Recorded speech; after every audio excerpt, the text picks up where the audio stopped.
À l'âge de 60 ans, Brad Pitt et George Clooney ont finalement reconnu ce que nous avons toujours soupçonné. Pendant 3 décennies, ils ont vécu des vies entrelacées au sommet du glamour inimaginable de Hollywood. Maintenant, alors qu'ils ont dépassé la soixantaine, ils sont plus à l'aise que jamais pour faire des déclarations audacieuses, partager leur sagesse durement acquise, et oui, débattre de qui avait la meilleure coupe mulet dans les années 80. Pitt et Clooney, ils sont habitués à ce mode de vie, entourés de beauté, dans une isolation majestueuse. Ils sont amis depuis près d'un quart de siècle, en partie à cause de ce qu'ils partagent. Une compréhension de l'endroit où le chemin que chaque jeune acteur rêve de suivre, celui qui représente un mélange enivrant d'argent, d'attention et de succès, se termine. Il se termine ici, dans un endroit que l'homme ordinaire aurait du mal à décrire. Croyez-moi, j'essaie. Sans parler de s'y identifier. Que pouvez-vous faire d'autre que rire? Les deux hommes reprendront le travail d'ici un jour ou deux. Mais pour l'instant, ils sont ici, à Miraval, le refuge temporaire de Pitt, depuis qu'il a acheté cette propriété avec sa femme de l'époque, Angelina Jolie, en 2011. En 2021, elle a vendu sa part, une transaction qui fait actuellement l'objet d'un litige féroce et très médiatisé. Clooney et sa famille possèdent également une maison dans la région, juste au bout de la route, sur une propriété qu'ils ont achetée il y a 3 ans. Littéralement, j'ai juste conduit depuis chez moi, dit Clooney.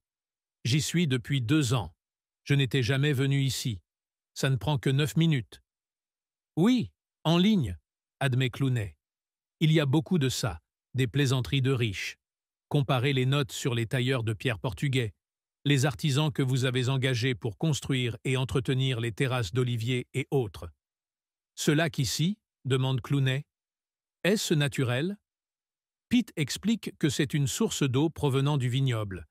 Mais il y a quelques années, il l'a agrandi. Et Clooney murmure pour lui-même « Ce type a agrandi son lac. Qui fait ça ?» Mais c'est une belle vie. Pitt nous demande si nous voulons descendre à la chapelle pour voir ce qu'il appelle la cuisine d'été, qui s'avère être une cuisine extérieure, une terrasse et quelques tables à manger avec vue sur les vignobles et le lac. La dernière fois que j'ai parlé à Clooney, c'était pendant la pandémie. J'ai un souvenir de lui, les cheveux longs et ébouriffés, me parlant sur Zoom depuis son salon, son fils sur les genoux.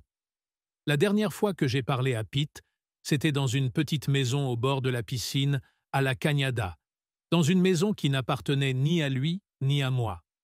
En regardant le paysage devant moi, j'essayais de décider laquelle des 3 expériences était la plus surréaliste. Mais le surréalisme et la façon dont les choses se passent avec ces gars-là. Ils ont tellement de moments intimes ensemble qu'il est facile de voir pourquoi certains se sont interrogés sur la nature de leur relation. Pourtant, les 2 hommes ont maintenant officiellement confirmé que ce n'est qu'une amitié et qu'ils ne sont pas homosexuels. Ils sont assis maintenant sur la terrasse, leur visage légèrement illuminé par les derniers rayons du soleil. Une bouteille de vin est posée sur la table, une cuvée spéciale de Miraval que Pitt a fait vieillir pendant plusieurs années. Clooney verse lentement le vin dans les verres, prenant soin de ne pas renverser une goutte. Ils lèvent leurs verres en silence, une sorte de rituel qu'ils ont probablement répété des dizaines, voire des centaines de fois au cours de ces dernières années. Aucun mot n'est nécessaire. Leur complicité se traduit par des gestes simples et des regards qui en disent long. Le temps semble s'arrêter alors qu'ils savourent le vin, la saveur riche et complexe qui se déploie sur leur palais, un reflet de la vie qu'ils ont menée. Une vie pleine de hauts et de bas, de succès et d'échecs, mais toujours avec une intensité qui les a portés là où ils sont aujourd'hui. Clooney brise finalement le silence en se penchant en arrière, son regard tourné vers les vignes en contrebas. Je me demande combien de fois nous avons fait cela, assis ici, à parler de tout et de rien, alors que le monde continue de tourner là-bas, sans nous. Pitt hoche la tête, un sourire énigmatique aux lèvres. Probablement trop de fois pour compter. Mais c'est la beauté de tout ça, non? Ce moment, cet endroit, ça nous appartient. Le vent léger fait bruisser les feuilles des oliviers, un son apaisant qui contraste avec l'agitation constante de leur vie publique. Ici, ils ne sont pas des stars de cinéma, des icônes internationales, mais simplement deux hommes qui ont partagé une partie importante de leur voyage. Ils parlent peu des films, des rôles qui les ont rendus célèbres, comme si cela appartenait à une autre vie, à d'autres versions d'eux-mêmes. Au lieu de cela, ils parlent de la vie, de la famille, des petites choses qui donnent un sens à leur existence au-delà des projecteurs. Le soleil commence à se coucher, baignant le paysage dans une lueur dorée. Ils se lèvent en silence, sachant que le moment est venu de retourner à leur vie respective, de laisser cet instant suspendu dans le temps derrière eux. Clooney est le premier à partir, lançant un dernier regard à Pete avant de monter dans sa voiture. Pete reste là encore un moment, observant la route disparaître dans la pénombre, un léger sourire sur son visage. « À la prochaine », murmure-t-il, avant de retourner à l'intérieur, laissant la nuit envelopper le domaine. Dans les jours qui suivent, ils reprennent le cours de leur vie, chacun de son côté, mais avec cette rencontre gravée dans leur esprit, comme une ancre dans un océan parfois tumultueux. Ils savent que ce ne sera pas la dernière fois. Il y aura d'autres moments comme celui-ci, d'autres conversations partagées, d'autres rires échangés. Parce qu'au fond, au-delà de la gloire, des titres de journaux, des fans et des critiques, il y a une vérité simple. L'amitié, dans sa forme la plus pure, est ce qui les a toujours maintenus ensemble, à travers tout. Le lendemain matin, Pete se réveille tôt, la lumière douce du matin filtrant à travers les rideaux de la chambre. Le calme de la propriété est presque palpable, une tranquillité qui contraste fortement avec l'agitation habituelle de Los Angeles. Il enfile un t-shirt et un jean, puis descend dans la cuisine où le café est déjà prêt, comme s'il avait été fait par une main invisible. Il se sert une tasse, s'assoit à la grande table en bois et prend une gorgée. Le café est amer, mais réconfortant, un rappel du quotidien simple qui, ici, semble encore plus précieux. Pendant ce temps, Clooney est également éveillé, de l'autre côté de la vallée, dans sa propre maison. Il est assis sur le balcon, contemplant le paysage qui s'étend devant lui. Il pense à la veille, à cette conversation avec Pete, qui lui revient en mémoire. Il sourit en se souvenant des plaisanteries échangées, mais il sait aussi que ces moments sont de plus en plus rares. Le travail les appelle, chacun de leur côté, et ces instants de répit sont devenus des trésors à chérir. Les deux hommes se retrouvent plongés dans leurs activités respectives pour le reste de la journée. Pete travaille sur des projets liés à Miraval, supervisant les vignobles, discutant avec les ouvriers, s'assurant que tout est en ordre. Il a trouvé une nouvelle passion dans la viticulture, un contraste frappant avec le monde du cinéma, mais tout aussi exigeant. Clooney, de son côté, passe la journée à planifier ses futurs engagements cinématographiques et humanitaires, jonglant entre appels téléphoniques et réunions en ligne. La journée se termine, et avec elle, une autre opportunité de se retrouver. Pete envoie un message à Clooney, une simple invitation à partager un dîner informel. Clooney accepte sans hésiter.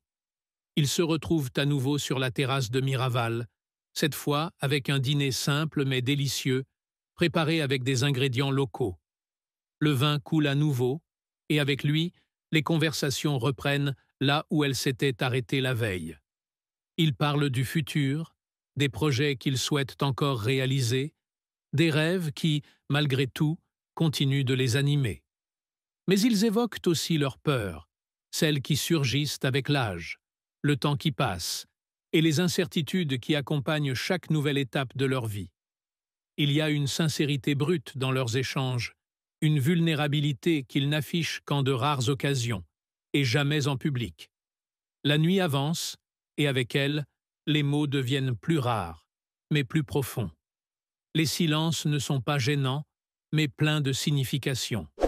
Ils se comprennent sans avoir à parler, une complicité forgée par des années d'amitié et de vie partagée. Ils savent que le monde extérieur pourrait ne jamais comprendre pleinement la nature de leur relation, mais cela n'a pas d'importance. Ce qui compte, c'est ce lien indéfectible qu'ils ont cultivé, un lien qui les a soutenus à travers toutes les tempêtes. Leur dernier verre terminé, ils se lèvent une fois de plus.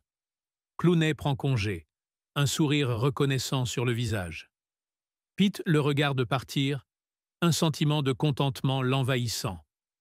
Il sait qu'ils se reverront bientôt, peut-être pour un autre dîner, ou simplement pour partager un verre de vin au coucher du soleil. Mais pour l'instant, il reste là, sous les étoiles, profitant de la paix que seul un endroit comme celui-ci peut offrir. Au fil des jours, les routines de leur vie bien remplies reprennent le dessus. Pete retourne à ses engagements cinématographiques, jonglant entre les tournages, les réunions et ses responsabilités à Miraval. Clooney, quant à lui, continue d'équilibrer ses multiples rôles de réalisateur, producteur, acteur et humanitaire. Mais chaque soir, en fermant les yeux, ils repensent à ces moments passés ensemble, à ces conversations qui les ont rapprochés encore plus. Et ils savent que peu importe où leur carrière les mèneront, ils auront toujours cet endroit, ces souvenirs, et surtout, cette amitié inébranlable. La relation entre Pete et Clooney, marquée par 3 décennies de succès, de défis et de camaraderie, n'est pas seulement une histoire de 2 stars de cinéma. C'est une histoire de 2 hommes qui, au-delà des projecteurs et des tapis rouges, ont trouvé en l'autre un ami fidèle, quelqu'un sur qui ils peuvent compter, quoi qu'il arrive. Leur histoire est un témoignage de la puissance de l'amitié, une force qui, même dans le monde impitoyable de Hollywood, peut survivre et prospérer. Les jours s'écoulent et la vie continue pour Pete et Clooney. Cependant, une certaine routine commence à s'installer, bien que les 2 hommes aient appris à apprécier la simplicité des moments ordinaires. Chaque matin, Pete se lève avec le soleil, son esprit déjà tourné vers les tâches du jour. Il passe de longues heures à marcher dans les vignobles, échangeant avec les viticulteurs sur les meilleures pratiques pour la récolte à venir. C'est une activité qui l'apaise, lui offrant une forme de méditation loin des tumultes de la célébrité. Pendant ce temps, Clooney, de retour dans sa maison, se plonge dans ses projets de films. Il aime se lever tôt pour lire les derniers scénarios qu'il a reçus, réfléchissant à la manière de les adapter à l'écran ou bien à la façon de diriger les acteurs pour en tirer le meilleur. La réalisation est devenue pour lui plus qu'un simple métier.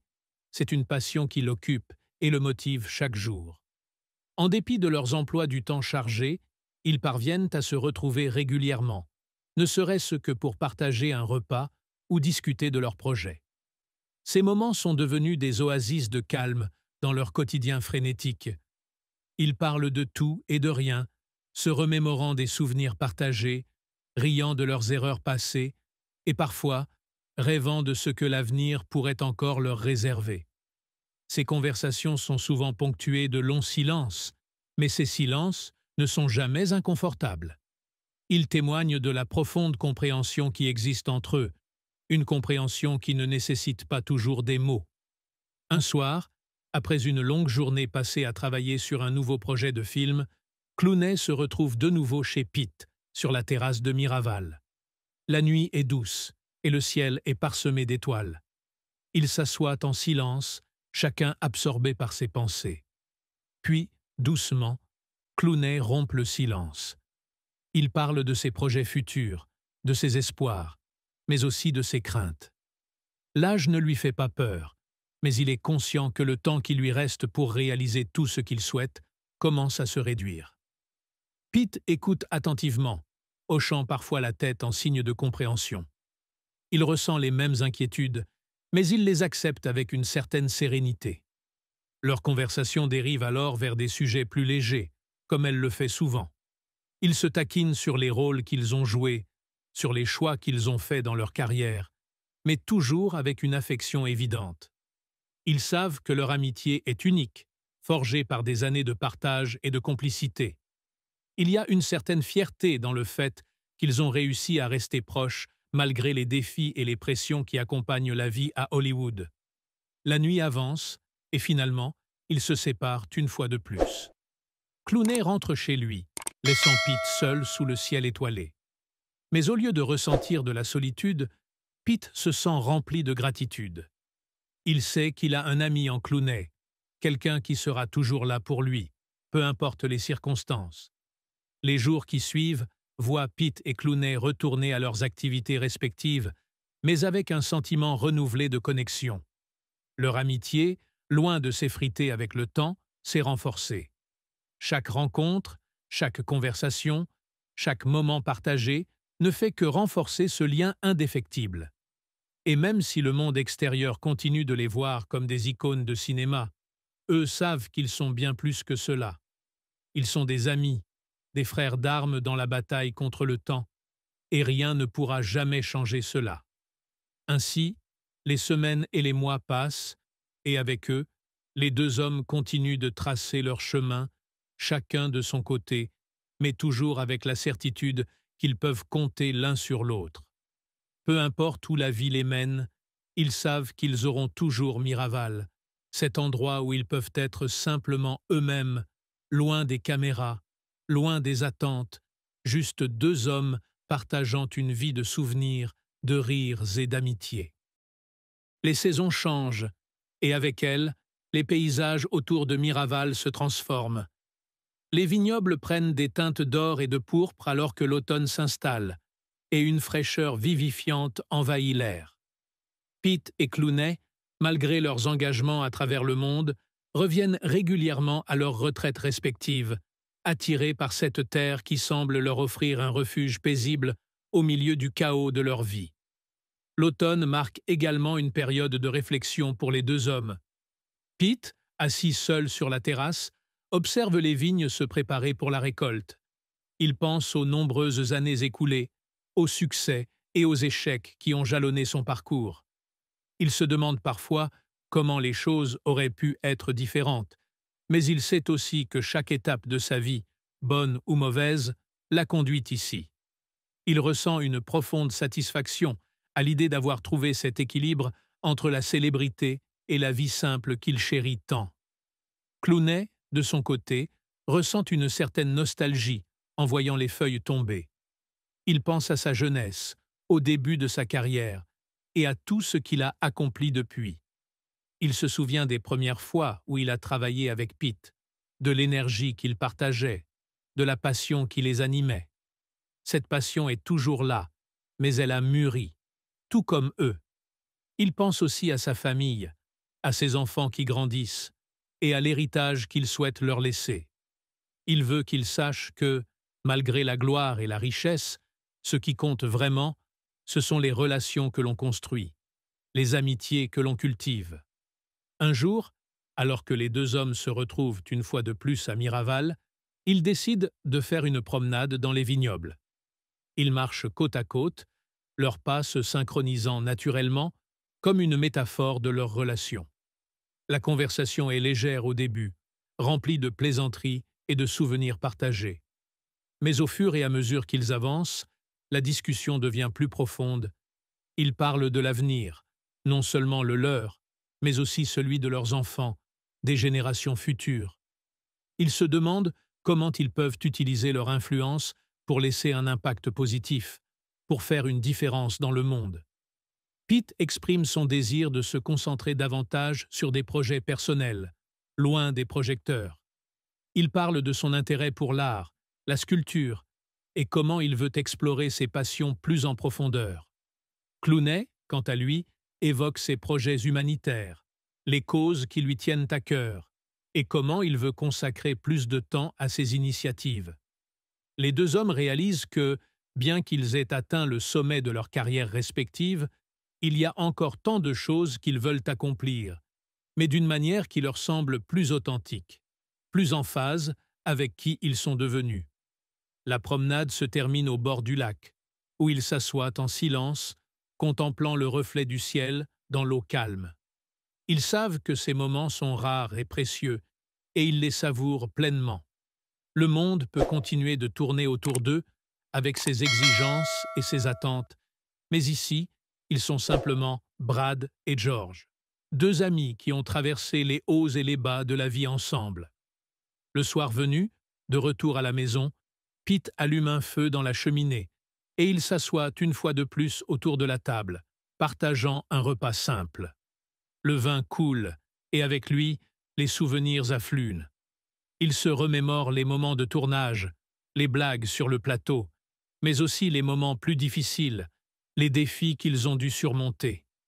Ils rient, ils se taquinent, mais il y a aussi des moments de gravité, de reconnaissance mutuelle pour le soutien qu'ils se sont apportés au fil des ans.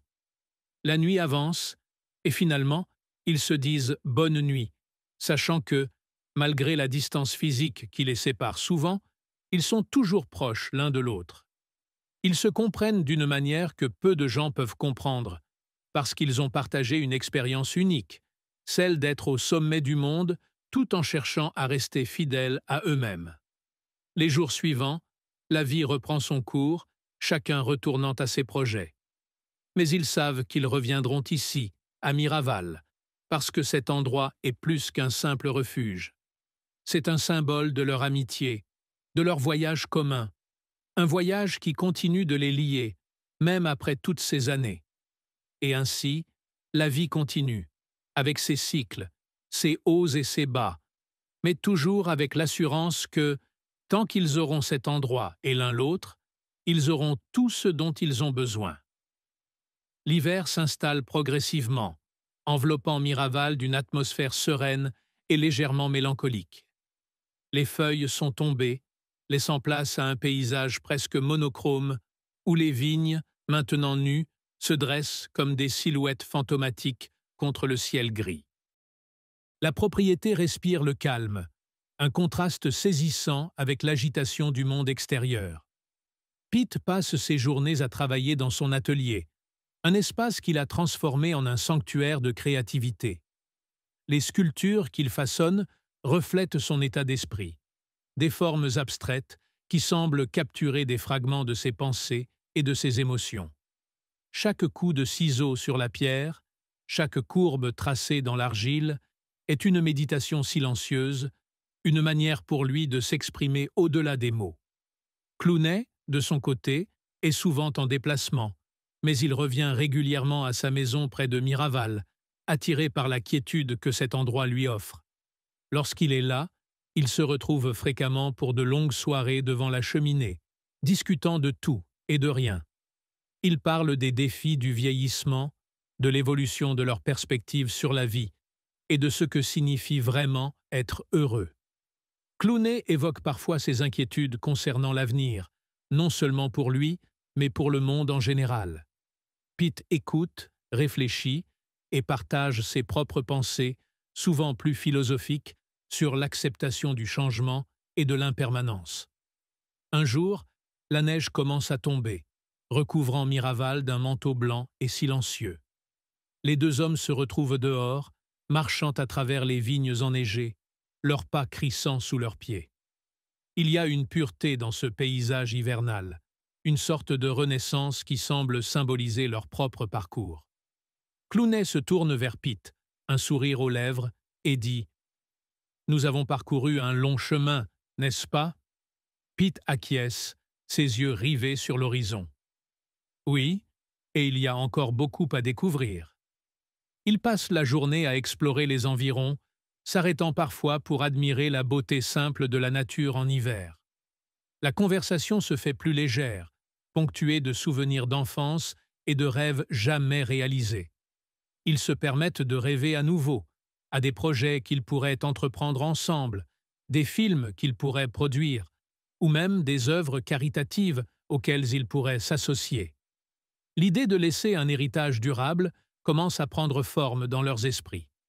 Le soir, de retour à la maison, ils décident de cuisiner ensemble, une activité qui devient rapidement une tradition pour eux. La cuisine se remplit des arômes des plats qu'ils préparent, une symphonie de saveurs qui réchauffe l'âme autant que le corps. Ils rient, échangent des anecdotes et savourent le plaisir simple de partager un repas fait maison. Le vin coule à nouveau et avec lui, les confidences. Ils parlent des femmes qu'ils ont aimées, des leçons qu'ils ont apprises et de ce qu'ils auraient fait différemment si c'était à refaire. Mais au-delà des regrets et des erreurs, il y a une acceptation tranquille de leur parcours. Ils savent que chaque choix, chaque détour, les a conduits ici, à ce moment précis. Et il n'y a nulle part ailleurs où ils préféreraient être. La soirée se termine tard, dans une quiétude réconfortante, chacun sachant que, malgré l'incertitude de l'avenir, ils ne sont pas seuls dans ce voyage. Le lendemain, la neige continue de tomber, recouvrant encore davantage le domaine de son voile blanc.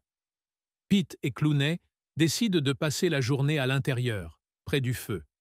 Ils passent des heures à parler, mais aussi à rester en silence, appréciant simplement la présence de l'autre. Il y a une profondeur dans leur relation qui va au-delà des mots, une compréhension tacite qui ne nécessite pas d'explication. Ils savent que, quoi qu'il arrive, ils pourront toujours compter l'un sur l'autre. Les semaines passent et l'hiver commence lentement à s'estomper. Les premiers signes du printemps apparaissent, avec les bourgeons qui commencent à éclore sur les vignes, promettant une nouvelle saison de croissance. Pete et Clooney se préparent à retourner à leur vie respective, sachant que leurs responsabilités les appellent. Mais ils quittent Miraval avec le cœur léger, rempli d'une énergie renouvelée et d'un profond sentiment de gratitude pour l'amitié qu'ils partagent. Ils savent que la vie continuera à leur lancer des défis, mais ils se sentent prêts à les affronter, forts de cette certitude que, peu importe ce que l'avenir leur réserve, ils auront toujours ce lien, cette amitié qui transcende le temps et les circonstances. Et ainsi, ils partent, mais avec la promesse de revenir, de se retrouver à nouveau, pour partager d'autres moments, d'autres souvenirs, et continuer à écrire ensemble l'histoire de leur vie.